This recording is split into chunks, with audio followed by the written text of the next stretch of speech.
안녕하세요. 타입스크립트로 즐기는 3JS 강좌입니다. 이 영상은 3JS를 이용해 웹에서 3차원 그래픽 개발을 타입스크립트로 즐겁게 학습할 수 있는 강좌입니다. 이 강좌는 3JS를 활용해 웹에서 3차원 그래픽 개발을 위한 내용을 실습을 통해 설명합니다. 특히 타입스크립트의 분명한 타입 특성을 활용해서 코드를 입력할 때 보다 명쾌하고 재미있게 코드를 작성할 수 있습니다. 이 강좌에서는 타입스크립트를 이미 알고 있는 분을 대상으로 합니다. 실습 진행을 위해서 타입스크립트의 기본적인 기능만을 사용하도록 했고, 필요할 경우 해당 내용을 설명해 드릴 것이므로 타입스크립트의 초급자 분들도 어렵지 않게 실습을 진행할 수 있습니다.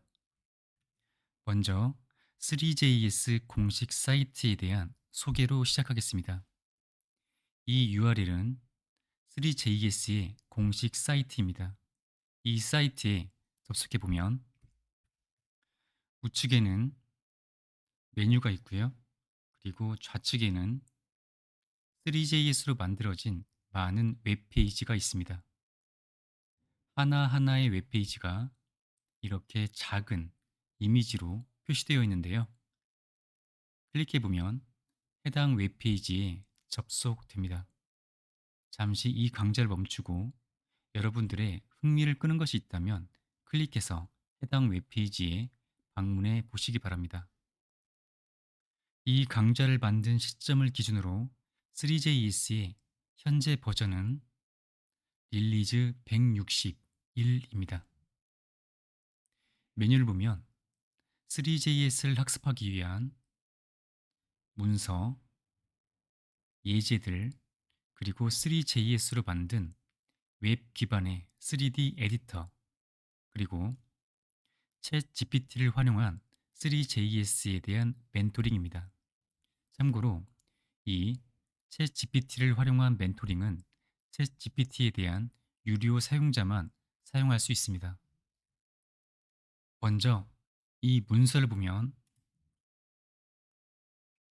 보시는 것처럼 처음 3JS에 입문하는 분들을 위한 내용부터 3JS에 대한 거의 대부분의 API를 설명하는 참조 문서를 제공합니다. 매우 반갑게도 한국어 버전도 이렇게 제공합니다. 다음은 예제입니다. 3JS의 특정 기능에 대한 API를 효과적으로 살펴볼 수 있는 예제인데요. 상당히 많은 예제를 제공하고 있으며 각 예제에 대한 코드도 여기를 클릭해서 이렇게 바로 살펴볼 수 있습니다. 다음은 에디터입니다. 이 에디터는 당연히 3JS를 이용해 만들어졌는데요. 3차원 모델을 제작하는 고급 기능은 제공하지 않지만 미리 만들어진 모델을 이렇게 불러오고 광원 등을 배치할 수 있으며 또 이 모델이 제공하는 애니메이션도 재생할 수 있습니다. 이 에디터는 모델을 살펴볼 때 유용하게 사용할 수 있습니다. 다음은 커뮤니티입니다. 먼저 퀘스천은 스택 오버플로우를 통해서 질문을 남길 수 있고 답변을 확인할 수 있습니다. 그리고 스택 오버플로우뿐만 아니라 디스코드에 마련된 3JS에 대한 전용 공간이 있는데요. 이 공간도 유용한 정보를 얻을 수 있습니다. 또한 3JS만을 위한 포럼을 제공하는데 질문과 답변을 위한 이 포럼도 매우 유용하게 사용할 수 있습니다. 그리고 3JS의 최신 소식을 확인할 수 있는 트위터입니다.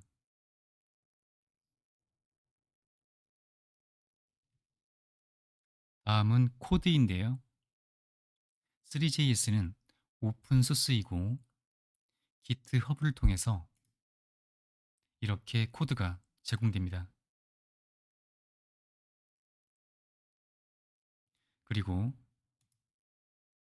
이 다운로드는 기트허브에 방문하지 않고도 3JS의 가장 최신의 마스터 버전에 대한 전체 코드를 내려받을 수 있습니다. 이 소스는 3JS를 주제로 하는 학습 사이트를 제공합니다. 먼저 3JS 펀더멘탈은 3JS를 학습하기 위한 중급 수준 이상의 내용을 체계적으로 학습할 수 있습니다. 마찬가지로 한국어 버전도 이렇게 제공합니다. 그리고 3JS 전이는 브루노 시몬이라는 개발자가 운영하는 3JS 강좌입니다. $95를 결제해서 살펴볼 수 있는데요. 그 값이 전혀 아깝지 않을 내용을 제공하고 있습니다. 참고로 이 사이트도 3JS로 개발되었습니다.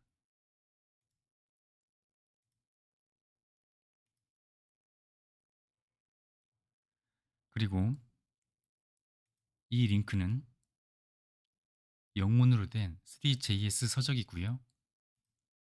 이 링크는 일본어로 된 3JS 서적입니다.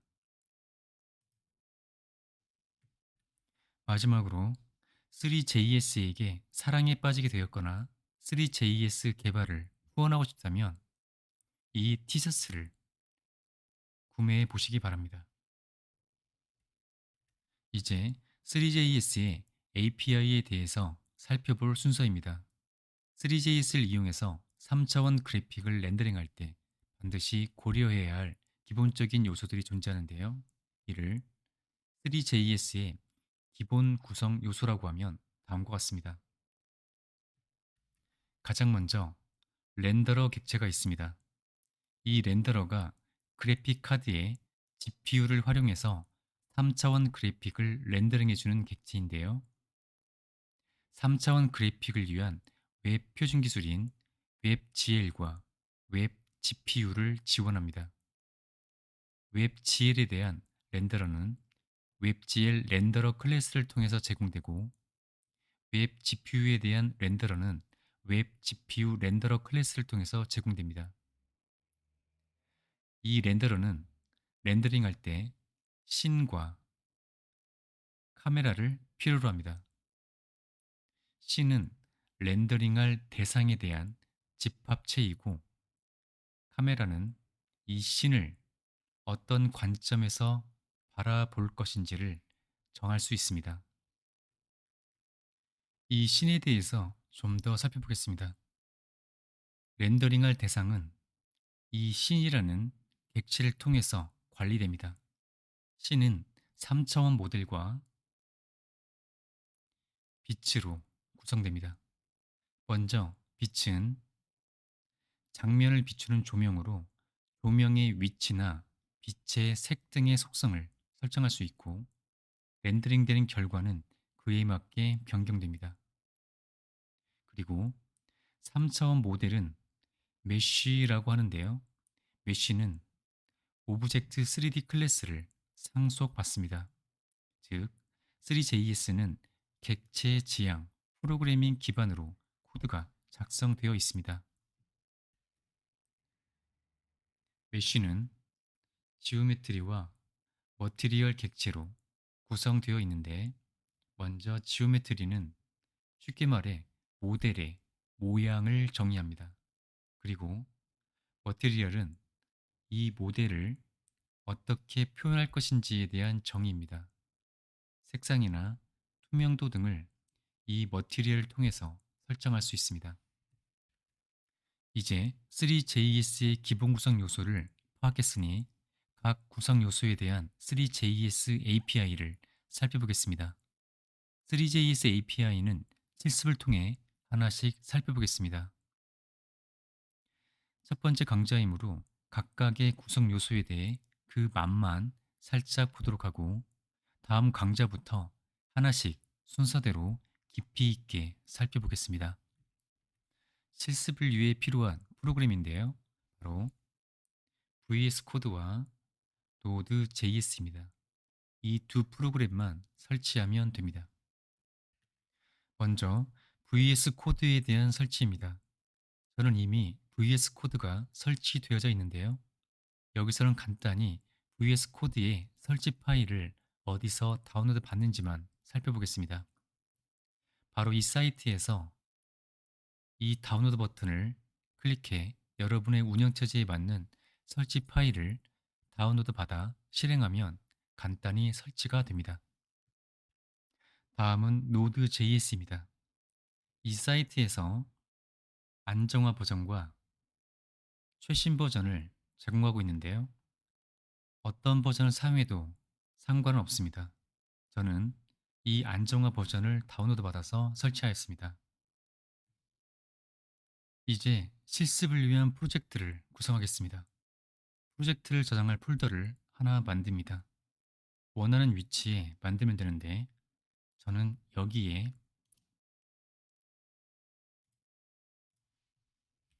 3js study라고 하겠습니다. 그리고 이 폴더 안에 첫 번째 강좌에 대한 실습 프로젝트를 위한 폴더를 만들겠습니다. 저는 01로 하겠습니다. 그리고 VS 코드를 실행하고 앞서 만들었던 폴더를 엽니다.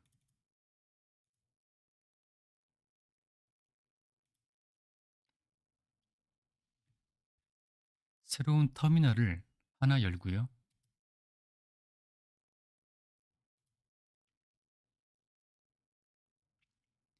이 01 폴더에 프로젝트를 구성하기 위해서 이 폴더로 이동합니다.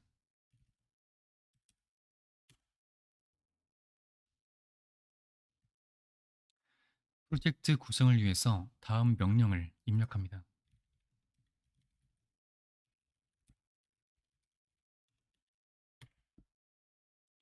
만약 여러분이 이 비트를 한 번도 사용해 본 적이 없다면 이 비트를 설치할 것인지를 묻는데 설치하시면 됩니다. 그리고 저처럼 이렇게 사용할 프레임워크를 선택하라고 되어 있는데요. 저는 여기서 바닐라를 선택하겠습니다. 그리고 사용할 프로그래밍 언어를 선택해야 하는데요. 여기서 타입스크립트를 선택합니다. 이 01 폴더를 열어보면 이렇게 변경되어 있는 것을 볼 수 있습니다. 개발을 위해서 기본 라이브러리를 설치하기 위해 다음 명령을 입력합니다.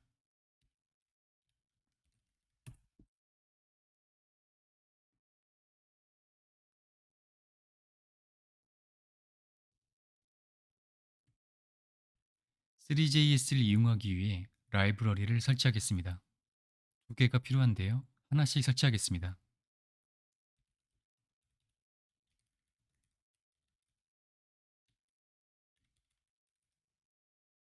이 라이브러리는 3JS에 대한 타입 정의가 되어 있는 것으로 타입 스크립트로 개발할 때 꼭 설치해 주기 바랍니다.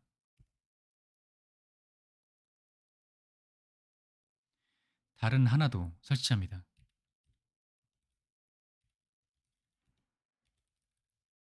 이 라이브러리가 3JS 라이브러리입니다.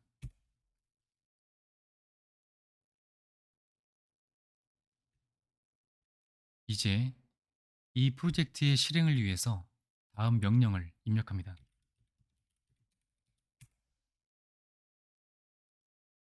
이 링크를 컨트롤 키와 함께 클릭해 보면 이런 실행 결과를 볼 수 있습니다. 필요하지 않은 코드를 제거하겠습니다. 먼저 소스 폴더에서 main.ts에서 이 코드 한 줄만 남겨두고 나머지 코드는 모두 삭제합니다. 그리고 이 style.css 파일에서 코드를 모두 삭제합니다. 코드를 작성하기 위한 프로젝트 구성은 끝났고요. 이제 3JS에 대한 코드를 작성하겠습니다. 여기서 작성하는 코드는 앞으로 진행하는 대부분의 강좌의 시작 코드로 사용됩니다. 우리가 만들 결과를 먼저 살펴보면 다음과 같습니다. 정립면체가 계속 회전하고 있는 예제인데요. 간단한 예제처럼 보이지만 3JS에 대한 기본적인 개념은 모두 포함하고 있습니다. 이제 코드를 작성합니다. 3차원 렌더링 결과가 표시되는 도움 요소가 필요한데요. index.html 파일 열어보면 이렇게 id가 앱인 div 요소가 이미 추가되어져 있습니다. 이 div에 3차원 렌더링 결과를 포함하도록 하겠습니다. 이 div가 웹브라우저 창 크기에 맞게 채워지도록 스타일을 지정하겠습니다. style.css에서 다음 코드를 입력합니다. 코드를 입력하고 저장하면 그 결과가 이렇게 웹브라우저에 바로 반영됩니다. main.ts에서 앱 클래스를 하나 정의합니다. 그리고 이 앱 클래스를 생성합니다.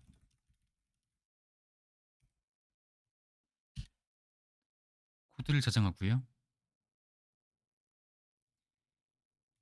이 앱 클래스가 생성되면 앱 클래스에 이 생성자가 실행되는데요.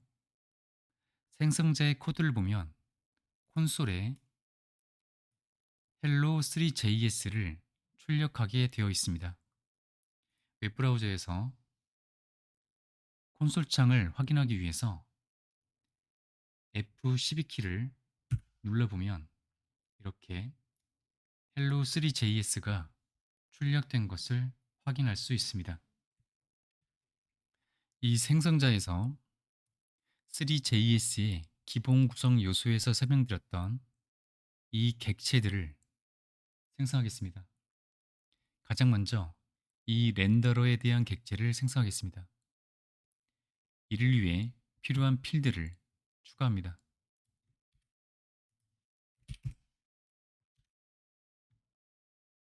여기서 3라는 네임스페이스를 사용하고 있는데 이를 위해 다음 임포트 문이 필요합니다.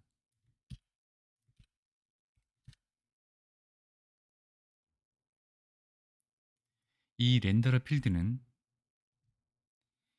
이 렌더러에 대한 객체를 생성해서 참조하기 위해 필요합니다. 또한 이렇게 프라이빗 접근자로 지정해서 앱 클래스 안에서만 이 렌더러 필드가 참조될 수 있도록 했습니다. 실제 이 렌더러 객체를 생성하는 코드는 다음과 같습니다.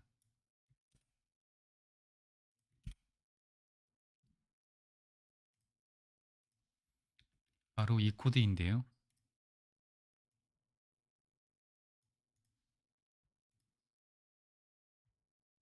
보시면 렌더러 객체를 생성할 때 웹GL 렌더를 사용하고 있고요.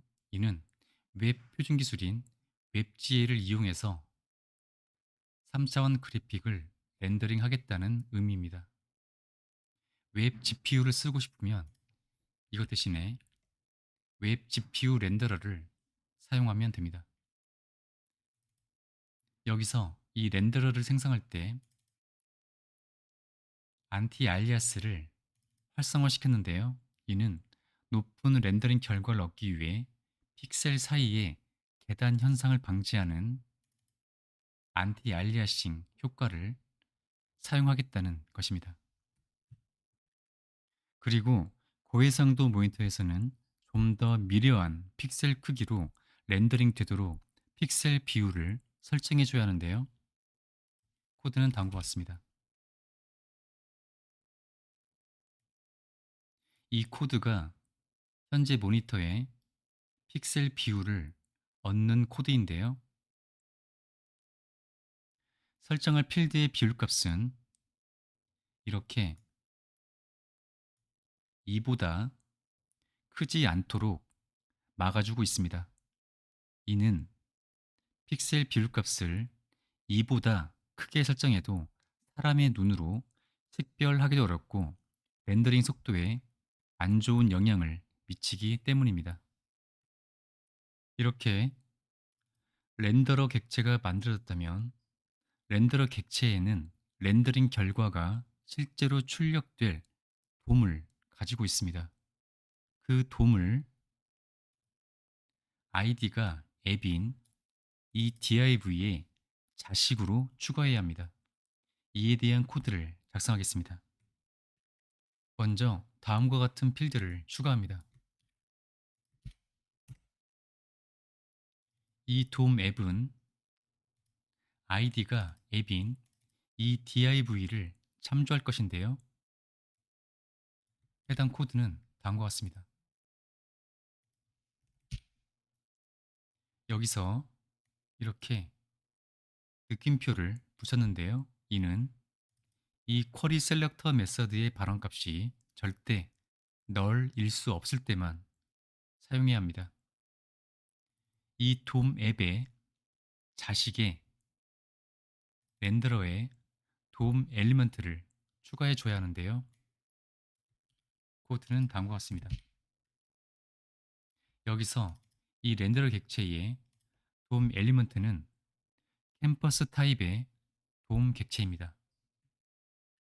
다음으로 이 씬 객체를 생성하겠습니다. 생성될 씬을 참조할 필드를 추가하고요. 그리고 생성자에서 생성합니다.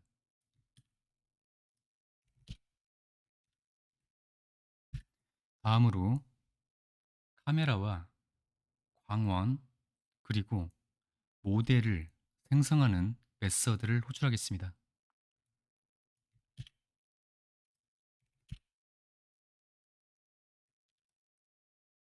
여기서 이 세 개의 메서드는 아직 클래스에서 정의되어 있지 않은데 이를 정의해 보면 다음과 같습니다.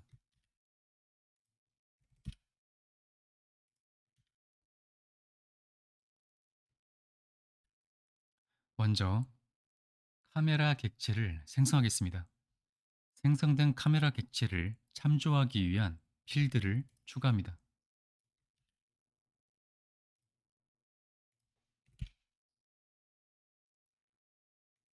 이 물음표 문자가 붙이게 되면 이 카메라 필드는 퍼스펙티브 카메라 타입의 객체나 undefined 타입의 값을 가질 수 있습니다.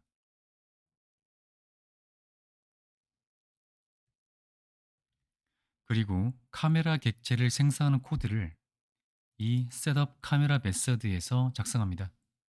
카메라 객체를 생성하기 위해서는 카메라 렌즈의 가로에 대한 세로 비율이 필요한데 이 비율값을 얻기 위해 렌더링 결과가 출력되는 돔의 크기를 얻어옵니다. 그리고 카메라 객체를 생성합니다.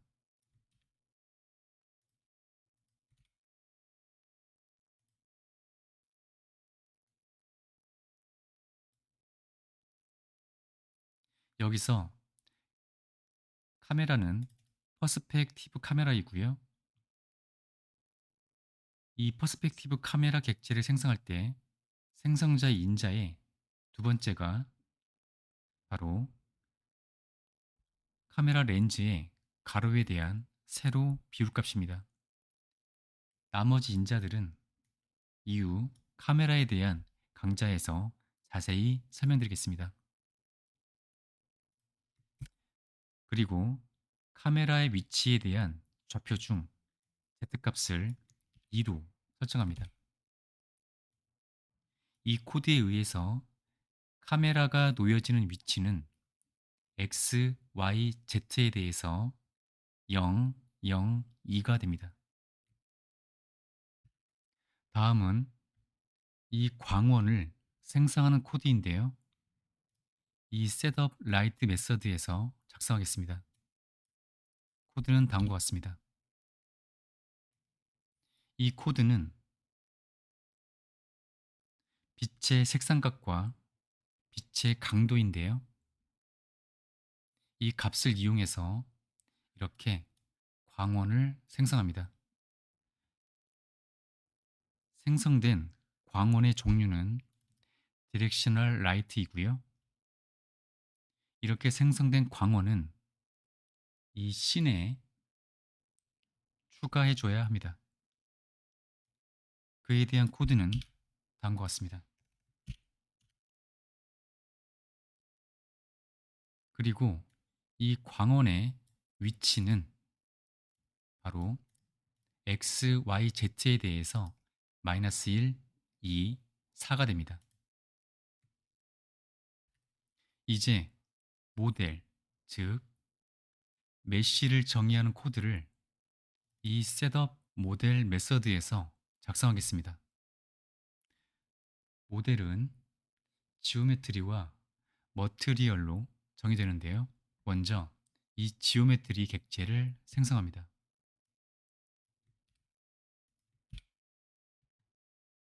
정육면체 모양의 지오메트리이므로 박스 지오메트리 객체를 생성하고 있고요. 생성자의 이 인자는 정육면체의 가로, 세로, 깊이에 대한 크기를 의미합니다. 다음은 머트리얼입니다.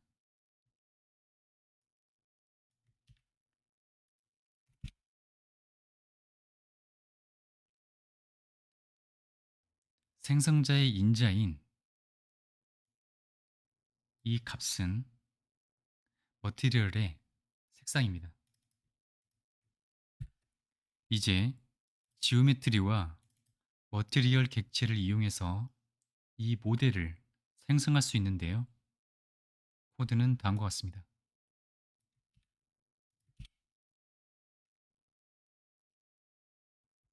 모델은 3JS에서 메쉬 클래스로 나타냅니다. 여기서 이 모델 객체를 다른 메서드에서 참조할 수 있도록 큐브라는 필드에 지정하고 있는데요. 이 큐브 필드를 앱 클래스에 추가하겠습니다.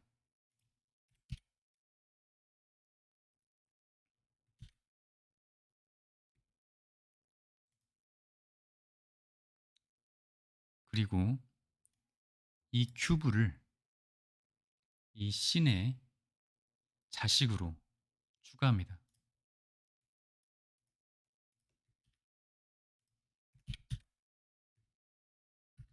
이제 남은 것은 실제 렌더링과 이벤트에 대한 처리인데요. 이를 위해 셋업 이벤트라는 메서드를 추가하고 이 메서드를 생성자에서 호출해 줍니다.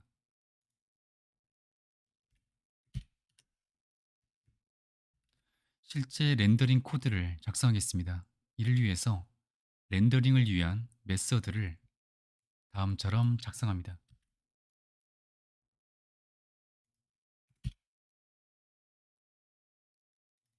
이 렌더 메서드에 대한 코드는 다음과 같습니다. 즉, 렌더러 객체에 렌더 메서드를 호출해서 실제 렌더링 시키는 코드인데요. 이 렌더 메서드의 인자는 첫 번째로 씬과 두 번째는 카메라입니다.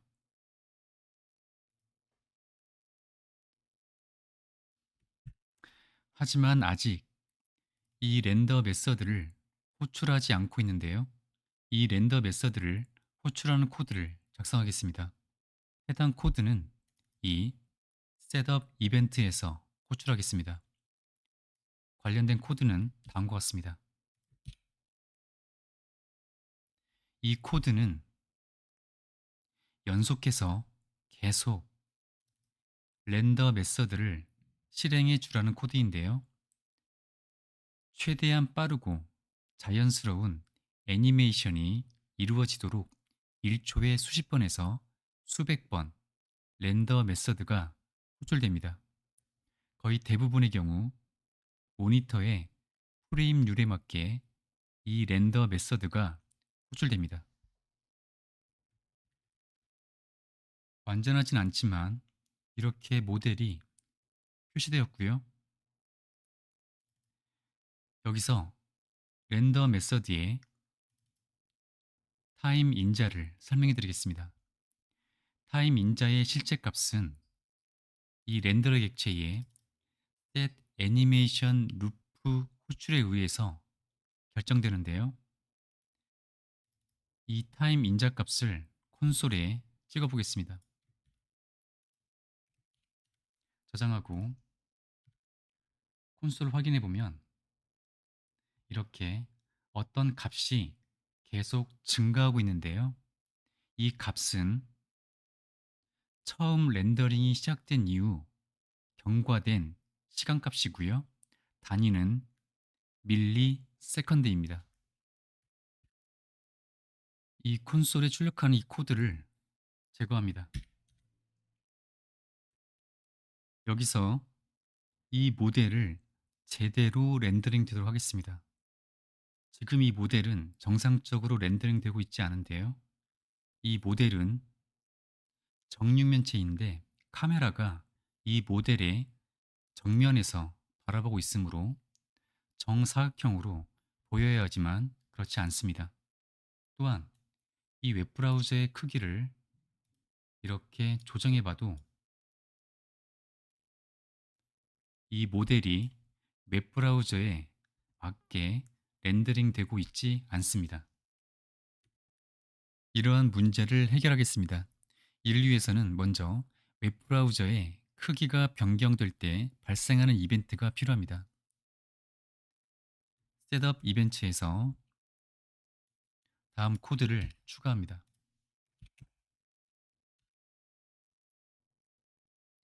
웹브라우저의 크기가 변경되면 이 리사이즈 메서드가 호출되는데 이 리사이즈 메서드를 정의하면 이 리사이즈 메서드에서 변경된 크기를 얻어옵니다.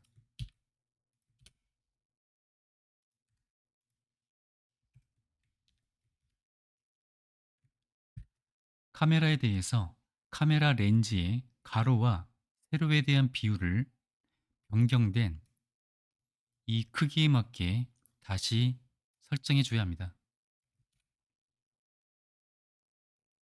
이렇게 가로와 세로에 대한 크기 비율을 설정해 주고 카메라에 대한 이 값이 변경되었다면 다시 카메라에 대한 내부 행렬을 업데이트 해줘야 하는데요. 그래서 이 업데이트 프로젝션 매트릭스 메서드를 호출해 줍니다. 그리고 렌더러의 뷰포트의 크기를 이 변경된 크기에 맞게 설정도 해줘야 합니다.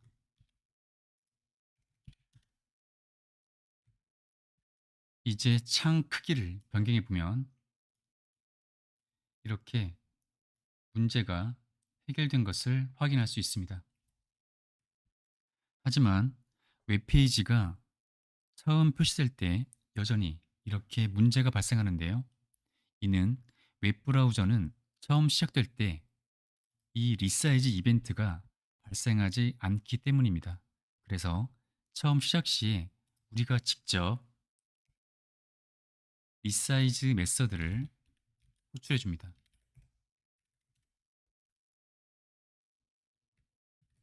이제 이 모델을 회전시켜 보겠습니다.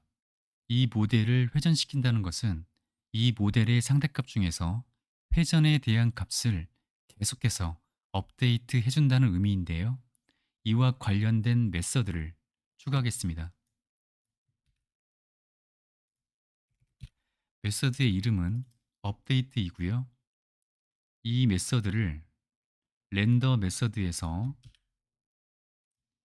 이렇게 호출해 주도록 합니다. 업데이트 메서드는 타임 인자 값을 넘겨봤는데요. 이 타임 인자 값은 애니메이션 기능을 추가할 때 유용하게 사용될 수 있습니다. 업데이트 메서드에서 이 모델의 회전값을 타임 값을 이용해서 변경하면 자연스러운 회전 애니메이션을 나타낼 수 있습니다. 먼저 이 타임은 밀리 세컨드 단위인데 이를 세컨드 단위로 변경합니다.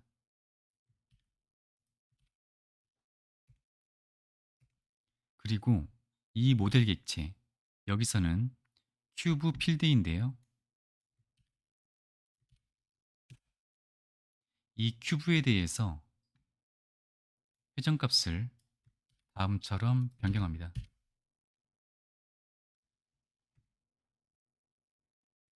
여기까지가 타입스크립트로 즐기는 3JS에 대한 첫 번째 강좌였습니다. 이번 강좌에서 자세히 설명드리지 못했던 지오메트리, 머티리얼, 카메라, 광원 등에 대해서는 다음 강좌를 통해 하나씩 자세히 설명드리도록 하겠습니다. 강좌를 보시면서 궁금한 점이나 추가적인 설명을 원하는 것이 있다면 댓글을 통해 남겨주시기 바랍니다. 그럼 다음에 뵙겠습니다.